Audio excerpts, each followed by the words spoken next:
peut l'envoyer, c'est d'abord bon anniversaire et puis des messages de l'avant, des messages de la vérité, des bonnes nouvelles, de paix qui s'aillent de l'avant. Au nom du Seigneur Jésus. Amen. Les 15 août, les anniversaires de notre prophète Emmanuel Dodi. En passant pour moi, je peux essayer bon anniversaire à toi parce que pour Amémi, la date où on a les gens Vraiment, je demande à tous les affranchis, même ceux-là qui ne sont pas affranchis, je vous demande de considérer ces dates d'abord, avant le matériel. Recevez-les d'abord dans vos cœurs, dans vos âmes. Parce que la Bible nous dit celui qui reçoit le prophète en sa qualité recevra sa récompense. Donc cette date-là est tellement très significative. Et ce mois est tellement très significatif. Alors, quand vous disposez votre cœur, quand vous disposez vos âmes, vous recevez celui que Dieu a envoyé, directement vous aurez cette récompense. Rien que le recevoir, rien que la disposition de votre cœur. Et deuxièmement, préparez un beau cadeau pour celui que Dieu a envoyé. Pour le prophète Emmanuel Dodi. Préparez un beau cadeau. Parce que Netinga l'a préparé Péangaï. Et bon moyo. Joyeux anniversaire, sa grandeur. Joyeux anniversaire de notre Père spirituel. Joyeux anniversaire de notre guide. Joyeux anniversaire du Seigneur né. Parce que s'il n'était pas né, nous ne saurions pas ces messages. Pour comprendre tout ce qui se passe ici, il fallait que nous pas botama.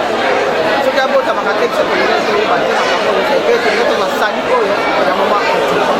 fallait la présence d'un homme qui s'appelle Emmanuel Dodi, comme c'est pour à la Tina, nous avons souhaité et toutes les bonnes choses, surtout langue de vie. Nous avons fait le lobby, mais il y a des gens qui va bénéficier de la message de ma génération. Nous ne pouvons que nous réjouir. Nous ne pouvons que nous réjouir à travers ce message que j'ai transmis au prophète, que par ta naissance, Dieu a béni l'humanité tout entière. Et te souhaiter la bonne anniversaire, ou un bon anniversaire, n'est pas suffisant. Les mots me manquent.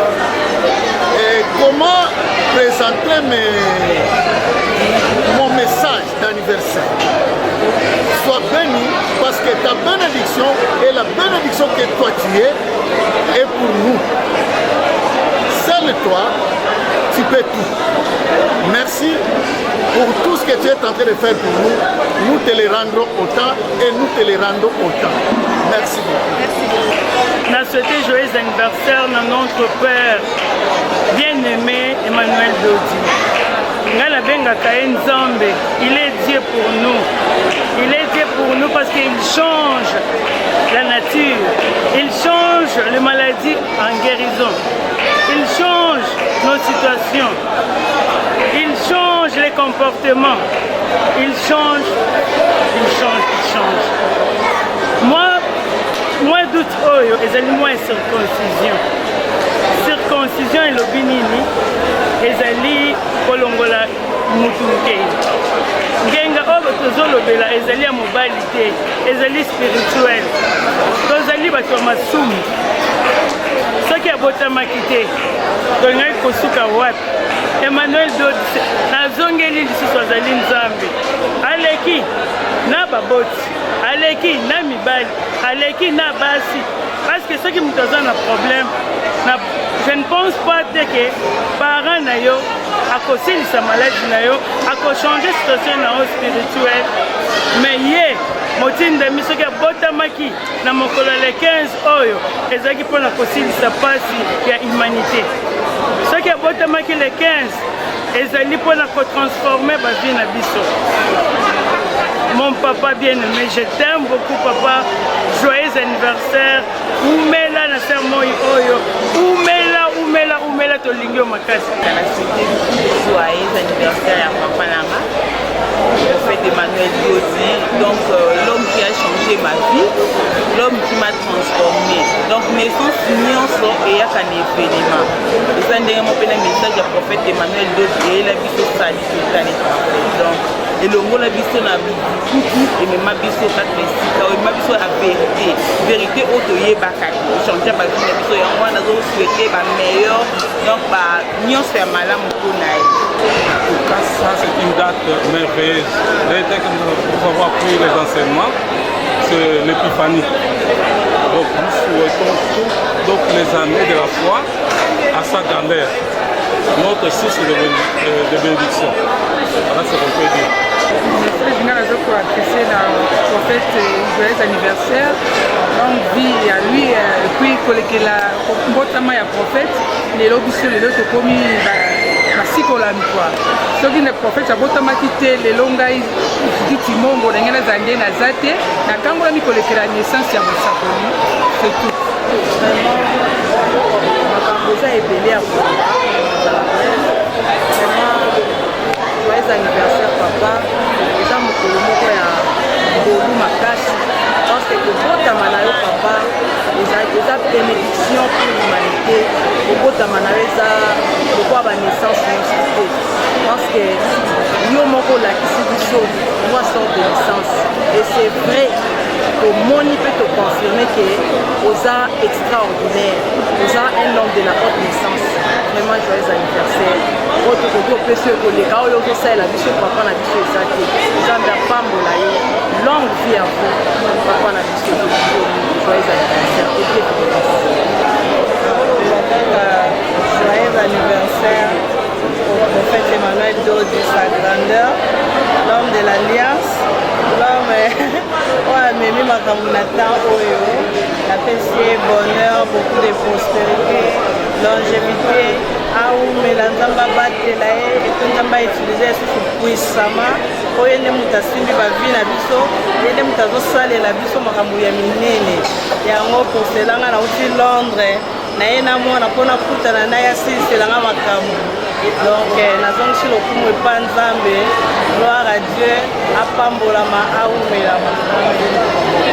Happy birthday Prophet Emmanuel Dodi. Wish you all the best. You are the real man of God, I confess. You are the real man of God. May God bless you. May God use you powerfully. Be for us, be for everybody. Happy birthday, Daddy. We love you. We love you, Daddy. En tout cas, j'ai toujours dit à notre père, le prophète Emmanuel Dodi, je lui suis redevable. Aujourd'hui, je suis devenu compétitif sur le marché de l'évangile grâce à la révélation qu'il a apportée. Or, on ne peut pas recevoir cette révélation si lui n'était pas né. Donc, papa, je vous suis redevable. En tout cas, nous bénissons Dieu le Père de vous avoir envoyé sur la terre pour nous. Parce que si vous n'étiez pas né, nous n'aurons pas reçu la révélation. Comme vous avez l'habitude de le dire, révélation, il y a un PPD, révélation, il y a un moutou. Donc, nous rendons gloire au Seigneur de vous avoir envoyé et vous êtes précieux pour nous. Nous bénissons le Seigneur. En tout cas, mais nous vous souhaitons toutes les bonnes choses. Vous savez que nous sommes vos fils, nous sommes dans la joie et notre prière, vous met là. Vous met là. Nous souhaitons toutes les bonnes choses. Toutes les bonnes choses. Pourquoi? Parce que Yé a mené le biko à travers Yé, Ngai Mama Zozolola, à travers Papa Wana, prophète Emmanuel Dodi, à travers Yé, Naye Bisiko Ndeni Nakobondela, Naye Bisiko Ndeni Nakozala, Naye Bisiko Ndeni Nakobatela Libota, Naye Makambo Bele Otoyeba Kina Kifukutute, Naye Biamosiko Awa, il y a franchi. Alors, Zambe, Amonaye, Abatelaye, Soué Nangezali, n'a souhaité non seulement bon anniversaire, mais n'a souhaité longévité. La ligue vraiment a comme poko penza, atambola nzete, amonaka, ba evre misala oya sande baka, oloni bilanga, il faut liam.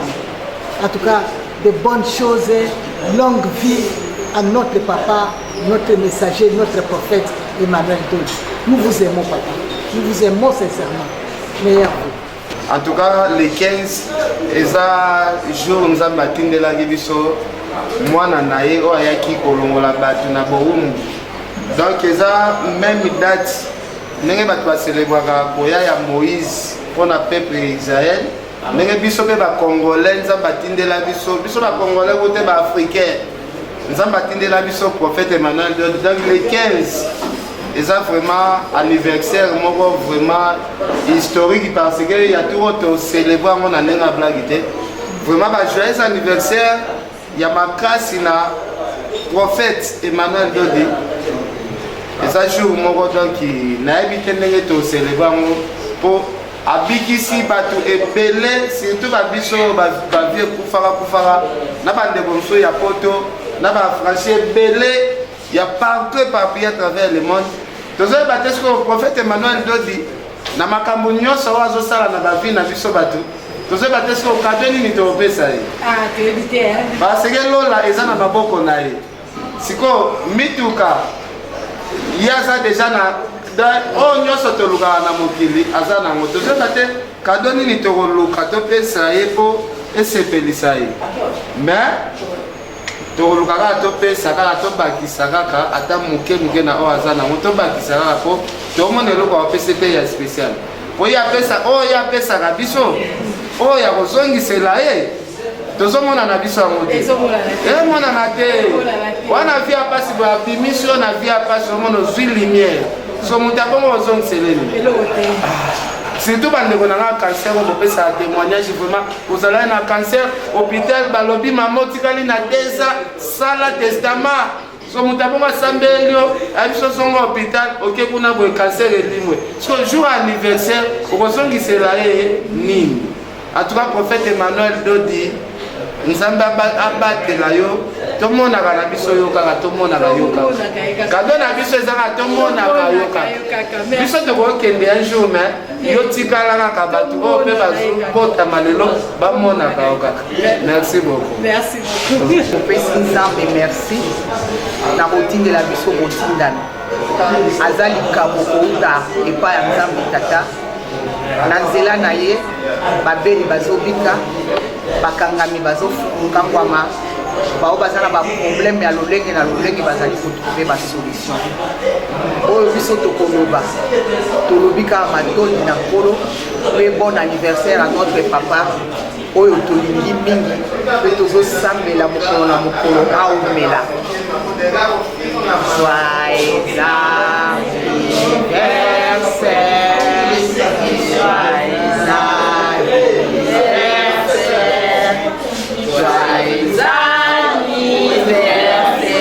maman joyeux anniversaire papa longue vie pour moi je me souhaite bon anniversaire beaucoup à vous plus une longévité de vie je vous souhaite prophète continuez et Dieu donc continue à vous garder encore davantage au nom du Seigneur Jésus-Christ. Amen. Toyebi ke date wana ya célébration anniversaire ya Musakoli le prophète messager Emmanuel Dodi les âmes tuya makasi pour les chrétiens parce que au botama na ye nde isali ke bato bayeba nzambe ya solo. Donc dans le plan de Dieu il savait que un certain 15 août tango musakoli ya kobotama akoya na plan moko po bato bayeba kozwa lobiko na yango naissance wana eza naissance moko ordinaire te. Nous les affranchis tozali kosepela mingi pour la naissance wana parce que toyebi bolamu oyo ebombamisi na naissance wana. C'est pourquoi je profite de cette occasion pour présenter joyeux anniversaire à notre père sa grandeur le prophète messager Emmanuel Dodi. Joyeux anniversaire papa. Joyeux anniversaire papa. Nzambe abatinaye awina osati mpe toprofite na bolamu oyo aza nango po nzambe apesi message wana biso mpe toprofite nango ngai nauti mosika naye kolanda message wana sur place na ngai namona ye Vraiment, joyeux anniversaire papa. Tozo célébrer kobotama oyo ekokani na kobotama nyonso te. Tozo célébrer kobotama ya mosakoli, kobotama oyo esalami kuke bokili ebika, kobotama oyo esalami ke don ya Nzambe tata eye na se na moi po bato babika. Yango tozo célébrer joyeux anniversaire papa. Nous célébrons la naissance de notre papa, le prophète Emmanuel Dodi, l'homme de ces moments. Muto Elibiso Liloba. Donc nous célébrons la naissance naye. Oezali bikabomo comme on est au Nzambe atinde Libiso na date où il y a le 15 août. Vraiment beaucoup d'amour pour vous papa. Nous t'aimons. Ce coup tout bas na obazo botamalelo. Nous célébrons ba inane na bango. À combien plus forte raison papa yo oye Libiso ya ebeye na sena moi. Tobiki, Tokangolami, Tozuma bénédiction, la Makolo et surtout la protection aussi. Donc nous célébrons cette naissance du Seigneur né parce que Ozali Montote Katia Nabiso, Mozali Nzambe Katia Nabiso, Alataki Nzoto. Joyeux anniversaire papa, nous t'aimons beaucoup.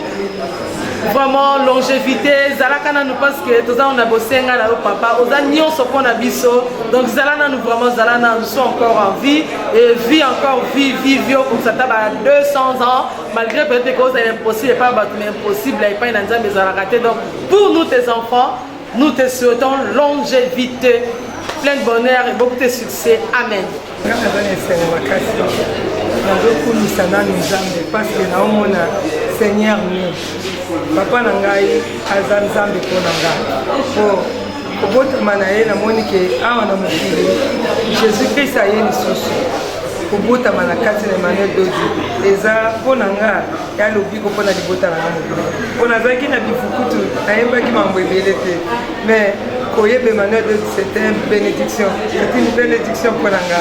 En tout cas nani esengo mois d'août oyo eza mwa moko oyo nazoyeba te. Bon anniversaire papa na ngai oza Nzambe mpo na nga. Merci. Mbotama elamu ya prophète Emmanuel Dodi eza biso toye kobika oyo nkolo Yesu atindeli biso mosakoli monene ya ntango oyo biso oyo touti na kati ya bapotopoto, touti na kati ya masumu, mais à travers liloba oyo ayeli biso ekangoli biso ekomisi biso bato minene lelo. Yango naye kosouhaite papa na ngai bon anniversaire. Nzambe akolo Yesu apambola yo, apesa oyo eza posa ya motema na yo, abundela yo bitumba ya butu mpe na moi. Tika ete nkolo Yesu akumama libela na kombo na nkolo Yesu. Toza na esengo ya makasi mpona date oyo ya le 15 août parce que eza date oyo ezopesa biso makanisi makasi tokanisa mpona tozalaki ndenge Nzambe asali biso ngolu na mawa na ye asali ke toyeba ye ya solo epo toyeba ye ya solo esengelaki moto moko azala po moto wana azala esengelaki abotama mokolo moko songolo epe abotamaki le 15 août. Donc date oyo ya le 15 août eza date moko ezosusite kati na biso esengo moko ya kosakana te. Biso bayembi tokozala au rendez-vous vu que totie yango le 14 ya nouvelle lune tokozala wana tokoyemba tokobina tokokumisa Nzambe tata mpona azwa lokumu oyo ebongi na ye na don oyo apesi biso oyo eza mosakoli Emmanuel Dodi. Na yango tozoyemba mwa moke joyeux anniversaire mpona papa na biso. Joyeux anniversaire, joyeux anniversaire, joyeux anniversaire papa, joyeux anniversaire. Joyeux anniversaire papa. Le mot le plus important de couper ça pour la journée, premièrement merci pour les dons bénis au parce qu'aujourd'hui si on peut se dire qu'on est affranchi, c'est parce qu'il y avait quelqu'un qui a porté le message pour affranchir et c'est quelqu'un-là, il s'agit de notre Padre, de notre Père que nous aimons beaucoup, que nous chérissons et à qui nous allons dédier cette petite chanson en Cécile.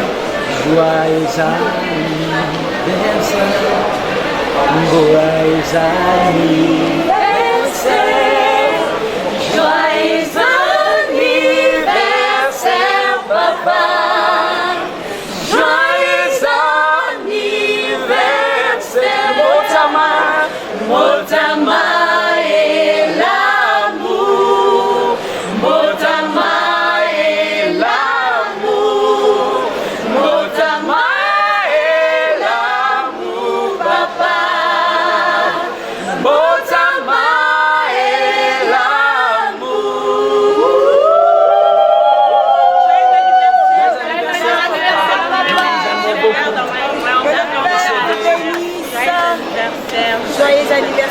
mon énormément. Amen.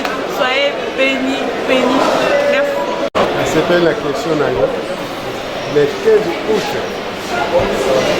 Mbotama, la Mokozi Monene, le prophète de moment, Emmanuel Doti, nous souhaitons bon anniversaire. Zambia Pambola ye, Zambia Batela ye, Bambula na Bambula.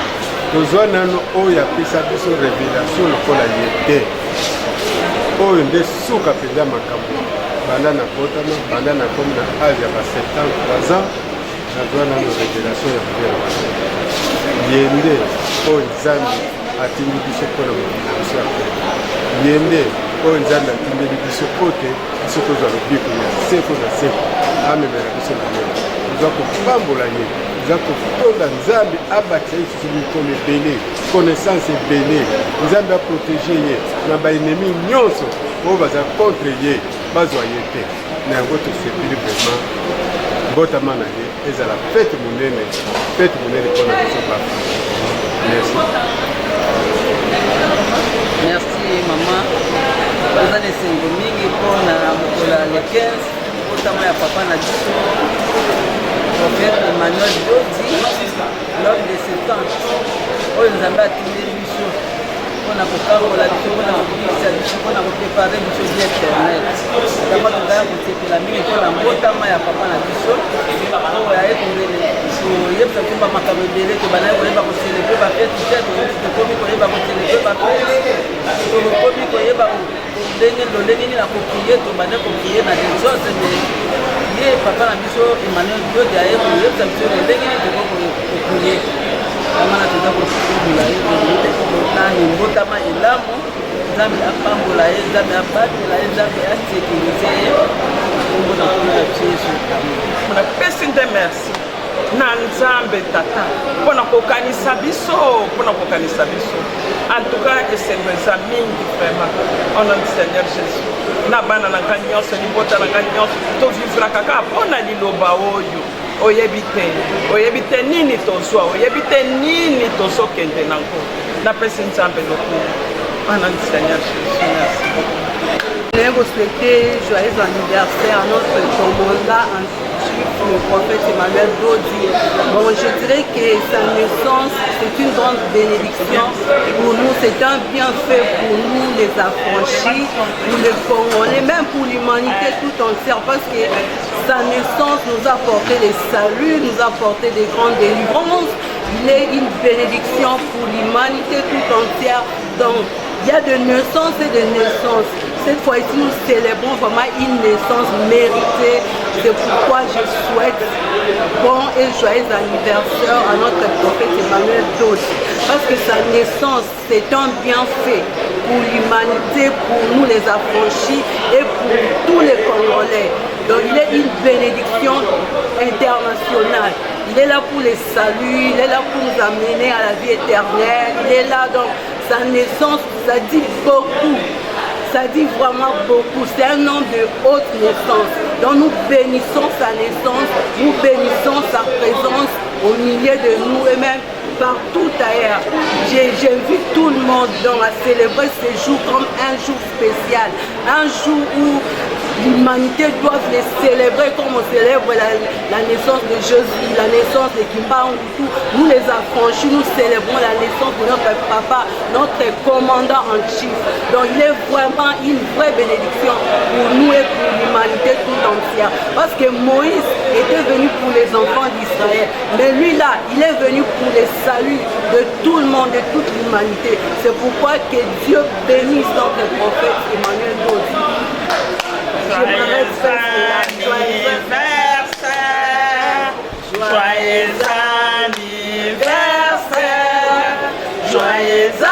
anniversaire, papa. Joyeux anniversaire. Ce 15 août, nous célébrons la naissance d'une personne dont l'origine remonte de l'ancien temps. Une personne de la haute naissance.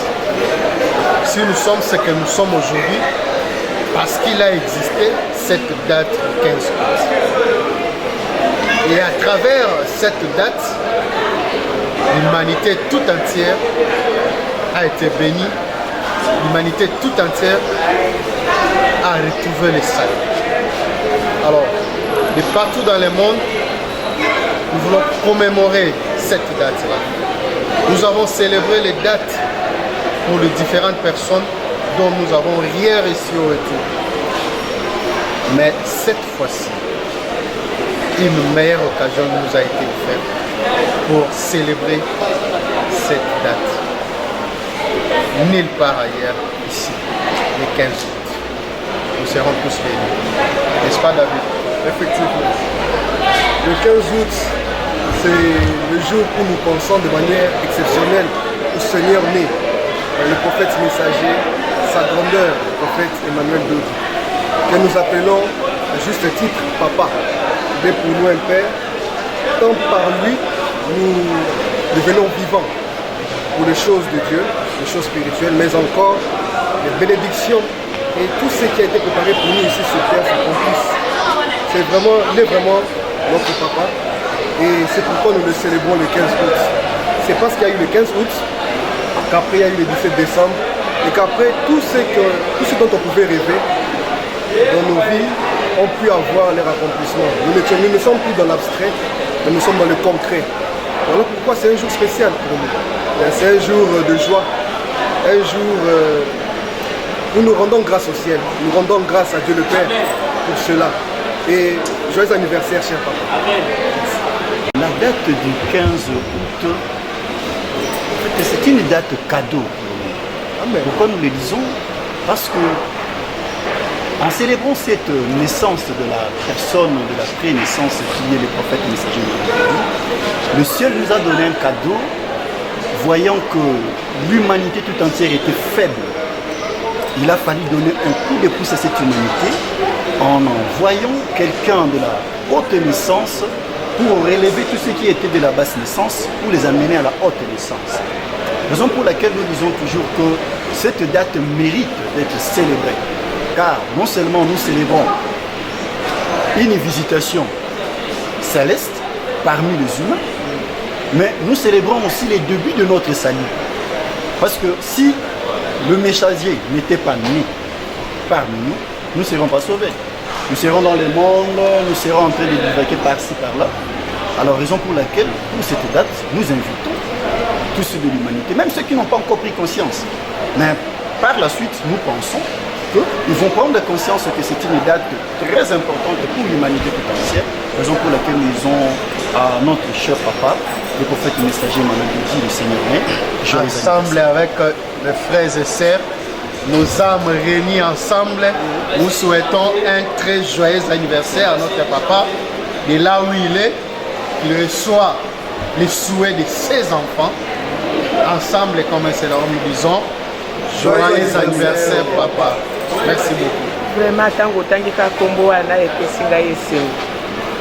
Mpona kokosa te bandeko, papa wana achangé bato na biso. Papa wana akomisi biso na niveau oyo biso mokili peut-être bakomi koadmire, mais bayebi te bisika oyo biso touta. Touta peza na bisika oyo soko otalinga boye okonéglige ngaka mbala moko. Mais na se ya makolo ya papa oyo papa Emmanuel Dodi, atuka mpona nini te mokolo na ye ya mbotama ete tosepela toselebre na ye elongo. Mokolo na ye ya mbotama eza lokola mokolo oyo Nzambe ayaki kovisite biso na se na moi oyo. Po soki abotamaka te mbele lobiko oyo eza te. Soki abotamaka te nga nangaki nayeba bagéa na baetre wapi. Nangaki nayeba badelivrance totale parfaite wapi. Ngai nayebi nyonso wana po ye abotamaki, Nzambe aye kokota kati na ye nde yango wana nayebi biloko nyonso wana lelo oyo biso lelo biso tozaki bandotoka ya Nzamba kotambola na bazamba, mais lelo tokomi kosepela tokomi délivrer quand même obimi na miso ya bato mpe bamoni oke mutu ye wana azali tala esengo ndenge etoni na kati na motema papa bisika oyo ozali. Eske yo oyebi ke na mitema ya bato mosusu toyebi te soki mokolo nini oyo vraiment okobimaka ou bien tokokende kotrahisaka yo peut-être bamosusu bakotrahir yo me na bato mosusu oyo bavandi peut-être bavandi kimia na kwe moko boye osi ovanda na mitema na bango osi okota ovanda mpona toyebi bisika oyo touti mpe toyebi esika oyo omemi biso okomisi biso mpe toyebi ke marche oyo tozokontinue nayo ekosuka lelo te papa joyeux anniversaire joyeux anniversaire po toza na eloko neti ngai mama tete naza na eloko nakoki kopesa yo te apart papa ya kotombwela yo mikolo eyikana oumela nanu kaka lisusu umela papa po présence na yo esalaka biso esengo kimia moko ekotaka kati na mitema na biso ntango toza komona yo kaka ata olobi nanu te présence na yo kaka esalaka biso esengo makasi yango toye kosouetre yo joyeux anniversaire joyeux anniversaire joyeux anniversaire joyeux anniversaire Pape Manuel Dodi joyeux anniversaire Papa